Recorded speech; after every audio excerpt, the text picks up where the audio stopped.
জামাই ষষ্ঠীর ঠিক আগের দিন আমরা চলে গিয়েছিলাম একটু হাতিবাগানের দিকে। হাতিবাগানের রাস্তায় কিছু দরকারি কাজ ছিল, সেটা কমপ্লিট করার পরে আমরা এই রাস্তাটায় চলে যাই, যেখানে তোমরা দেখে বুঝেই গেছো এটা কোন দোকান, যেখানে ফিশ কবিরাজি আর চিকেন কবিরাজি নামে ভীষণই ফেমাস। তো আমরা ওখান থেকে নিয়ে নিয়েছিলাম একটা ফিশ কবিরাজি।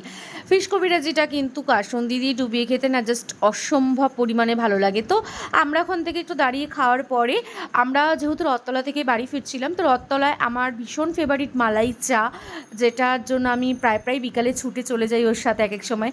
তো আমরা ওখান থেকে বাড়ি চলে আসি, শুভ চলে যায় শুভর কাজে আর আমি বসে যাই আমার কাজে, কারণ পরের দিন জামাষষ্ঠী স্পেশাল আমার 3টে চকলেট অর্ডার ছিল, যেটার থিম আমি একটা বানিয়েছিলাম মিল্ক চকলেটের ওপরে কিছু ড্রাই ফ্রুটস, কিছু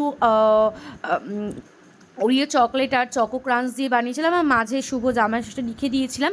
আর একটা বানিয়েছিলাম মিল্ক আর হোয়াইট দিয়ে কম্বিনেশন করে একটা সিম্পল মিল্ক চকলেট। তো কেমন হয়েছে চকলেটগুলো জানি, ভিডিওটা এখানেই, বাই।